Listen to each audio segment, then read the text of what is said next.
स्वागत है आपका दोस्तों मेरे नए वीडियो में। और आज हम आपके लिए एक नया इन्फॉर्मेटिव वीडियो लेकर आए हैं। आज हम कुछ सवाल हैं जो अक्सर हमसे पूछे जाते हैं, हम उसका जवाब देंगे और कोशिश करेंगे जो भी हमारे जानने वाले लोग हैं या जो हमसे इन्फॉर्मेशन चाहते हैं, उनके जो भी सवाल हैं उनको सही जवाब मिल पाए। वीडियो शुरू करने से पहले मैं आपसे माफ़ी चाहूँगा, माज़रत चाहूँगा। पिछले महीने जब रमज़ान था, ईद थी, लोग मेरे को कॉल कर रहे थे, व्हाट्सएप मैसेज कर रहे थे, मैं उनका टाइम पे जवाब नहीं दे पाया। एक्चुअली में that time I was in उम्रा। मैं सऊदी अरब गया हुआ था उम्रा करने के लिए। और आप समझ सकते हैं, जब आदमी इबादत में होता है तो टाइम पे मैसेज का जवाब देना या उसको रिप्लाई करना या बात करना थोड़ा-सा मुश्किल हो जाता है। तो मैं माज़रत चाहूँगा आप लोगों से सबसे, जिनको टाइम पे रिप्लाई नहीं मिल पाया, मैसेज के जवाब नहीं मिल पाए। अब मैं आ गया हूँ इंडिया वापस, और आपके जो भी सवाल हैं आप मुझे एनी टाइम कॉल कर सकते हैं, मैसेज कर सकते हैं, व्हाट्सएप कर सकते हैं। मैं कोशिश करूँगा कि आपके सवालों को, जो भी आपके क्वेश्चंस हों, उनको टाइमली रिप्लाई कर सकूँ। तो अब हम इस वीडियो को शुरू करते हैं और आज हम कुछ सवाल लेंगे जो अक्सर हमसे पूछे जाते हैं। कुछ लोगों ने मुझको व्हाट्सएप पे भी वो सवाल पूछे हैं, तो मैं आज उन सारे सवालों को इस वीडियो में डालूँगा और उनको मैं कोशिश करूँगा कि उनको उनका सही आंसर मिल सके। तो ये मैंने एक लिस्ट बनाई है, इसमें एक-एक करके हम सवाल लेते हैं। सबसे पहला सवाल जो है, वो अक्सर सब लोग पूछते हैं मेरे से कि इजिप्ट में जो भी कॉलेजेस हैं उसमें एमबीबीएस के लिए क्या एलिजिबिलिटी है, क्या क्राइटेरिया है। तो मैं आपको बता दूं बच्चों कि वहाँ पे जो है आपको मिनिमम 75% मार्क्स चाहिए, और वो सिर्फ 12th में नहीं चाहिए।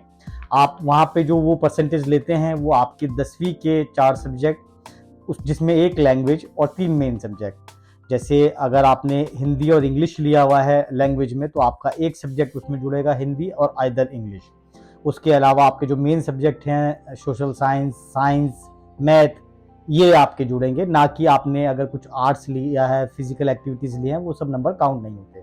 उसके बाद आपके 12th के मेन 4 सब्जेक्ट, जिसमें एक लैंग्वेज, और लैंग्वेज वो लैंग्वेज जो आपने 10th में नहीं ली है।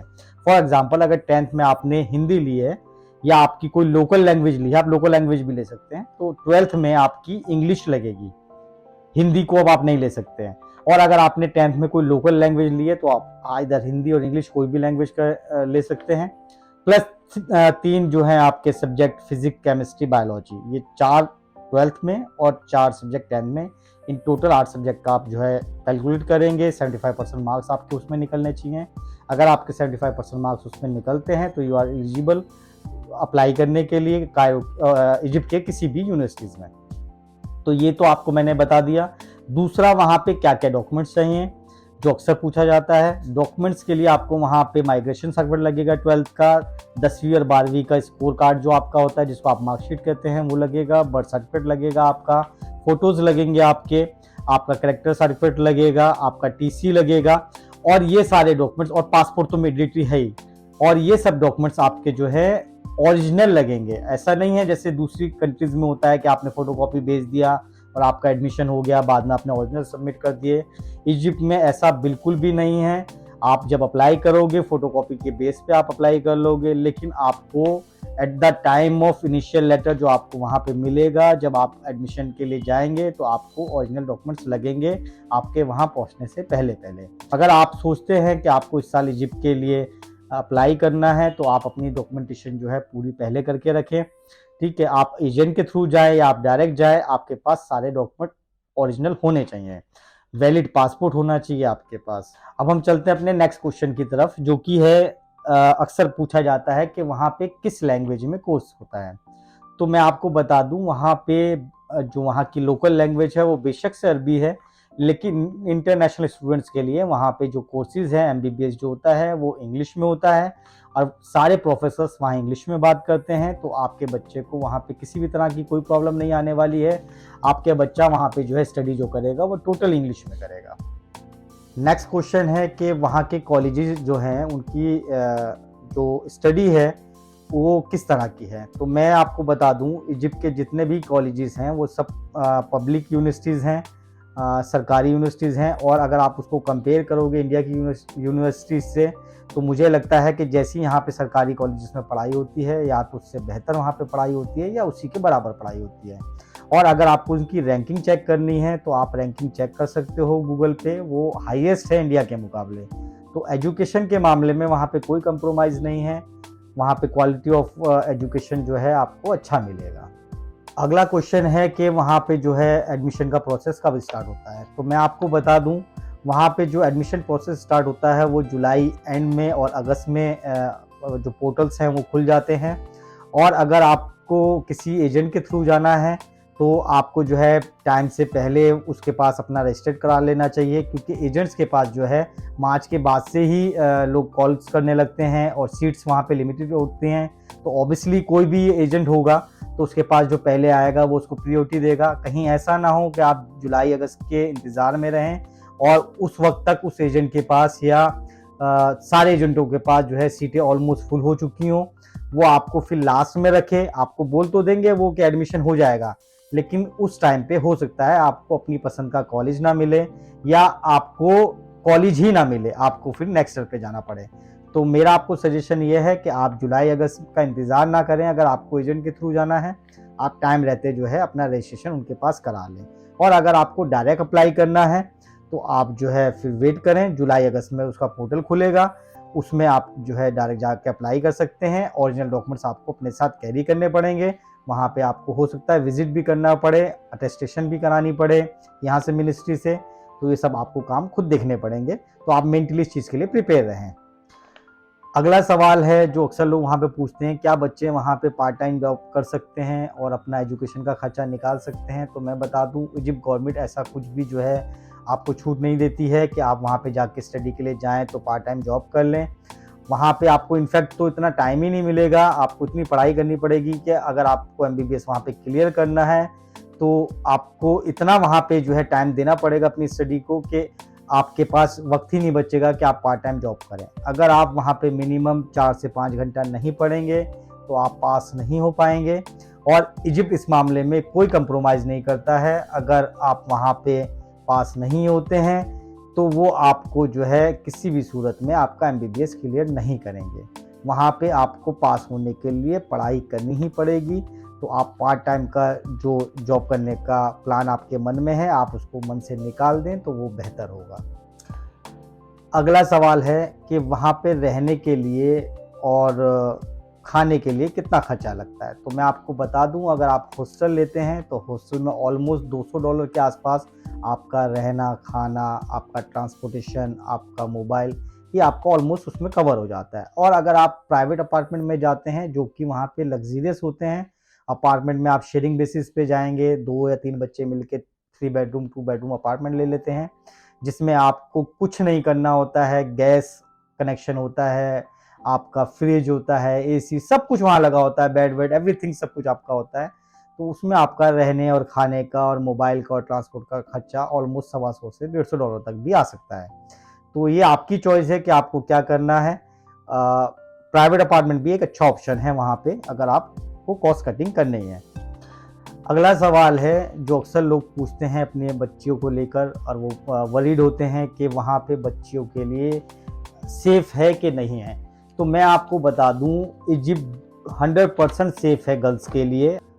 अगर आप देखेंगे तो वहाँ पे बॉयज़ और गर्ल्स के जो हॉस्टल्स हैं वो काफ़ी दूर पर हैं, और ऐसा कुछ भी वहाँ पे नहीं है कि बॉयज़ हॉस्टल्स और गर्ल्स हॉस्टल आपस में मिले हुए हैं या एक दूसरे से कोई इंटरेक्ट कर सकता है। तो वहाँ पे काफ़ी दूरियाँ हैं। इसके अलावा भी आप गूगल पे सर्च कर सकते हैं, वहाँ का जो क्राइम रेट है वो बहुत ज़्यादा कम है। तो आप बिल्कुल भी वरीड ना हो। गर्ल्स के लिए, बॉयज़ के लिए, सब के लिए इजिप्ट जो है 100% सेफ़ है। नेक्स्ट क्वेश्चन जो अक्सर लोग पूछते हैं कि वहाँ पे आइल्स की रिक्वायरमेंट्स है या टॉफल की रिक्वायरमेंट्स है। तो मैं आपको बता दूं, वहाँ पे कोई भी इंग्लिश लैंग्वेज का आपको कोर्स करने की ज़रूरत नहीं है, कोई एग्ज़ाम पास करने की आपको ज़रूरत नहीं है। सिर्फ आपको नीट जो है क्लियर करना होगा, और नीट भी आपको तब रिक्वायर्ड है अगर आपको इंडिया में आके प्रैक्टिस करनी है। अगर आपका सपना है कि आप वहाँ से पढ़ने के बाद किसी दूसरी कंट्री में सेट होना चाहते हैं, तो आपको नीट की भी कोई रिक्वायरमेंट नहीं है। वहाँ पे आपका एडमिशन हो जाएगा।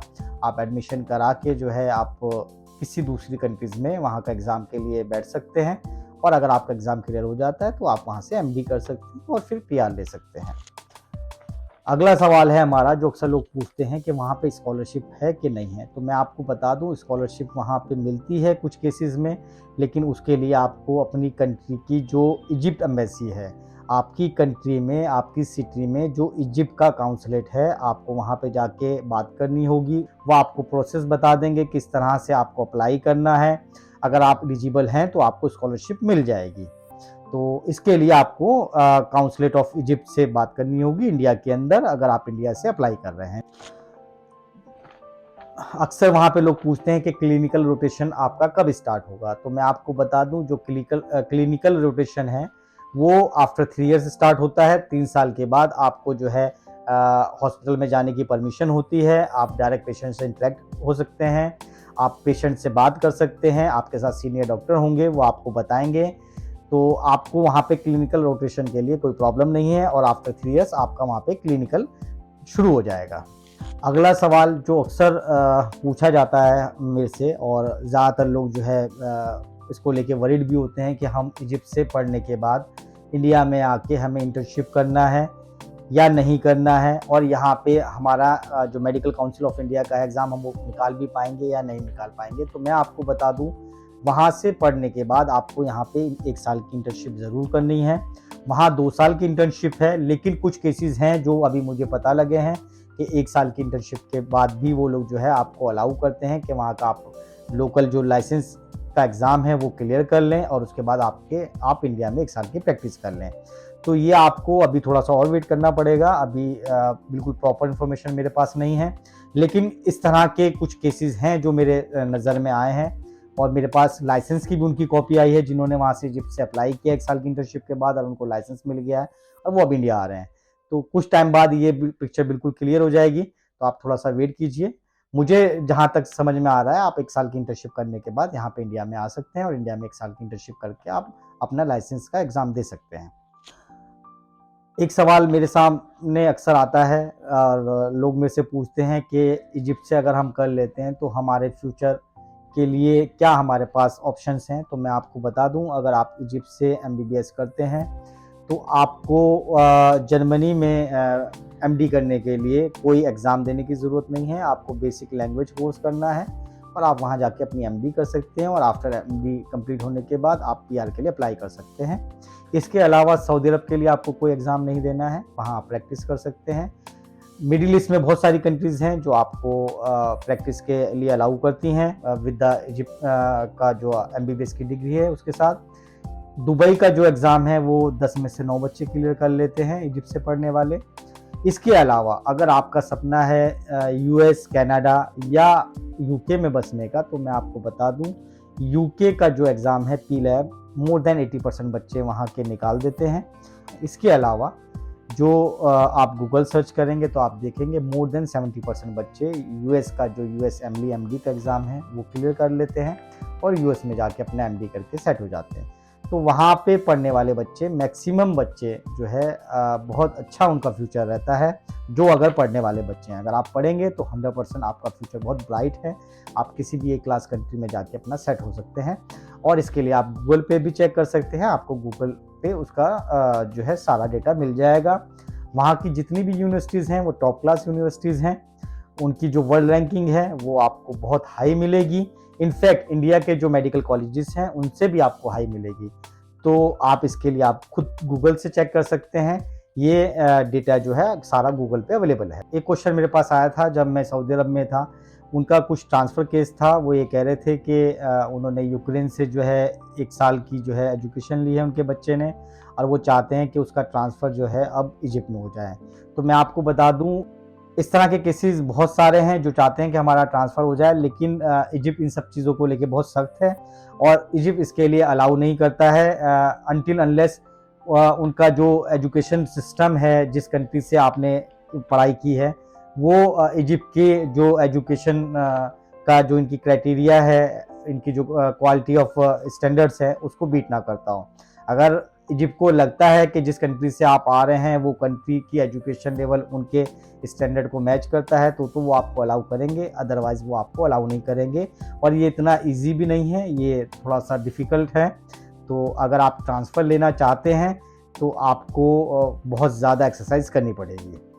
तो उम्मीद करता हूँ मैंने जो इन्फॉर्मेशन आपको दी हैं उससे आपको फ़ायदा होगा, और जो जो आप लोगों के सवाल थे वो आपको सबको आंसर मिल गया होगा। इसके अलावा भी अगर आपके कोई क्वेश्चंस हैं तो आप मुझे जो है मैसेज कर सकते हैं, कॉल कर सकते हैं। मैं कोशिश करूँगा कि आपके जो सवाल हैं उनका आंसर आपको टाइमली दे पाऊँ। मेरी आपसे रिक्वेस्ट है, अगर आपका भी सपना है कि आप इस साल इजिप्ट के लिए अप्लाई करना चाहते हैं, इजिप्ट से एमबीबीएस करना चाहते हैं, तो आप टाइम रहते जो भी आपका एजेंट हो उससे आप अपना जो है रजिस्ट्रेशन करा लें। ऐसा ना हो लास्ट मोमेंट पे जो है उसके पास बच्चे ज़्यादा हो जाएं और वो फिर आपको बोल तो दे कि मैं जी एडमिशन करा दूंगा, लेकिन आपको आपकी पसंद का कॉलेज ना मिले या आपको कॉलेज ही ना मिले।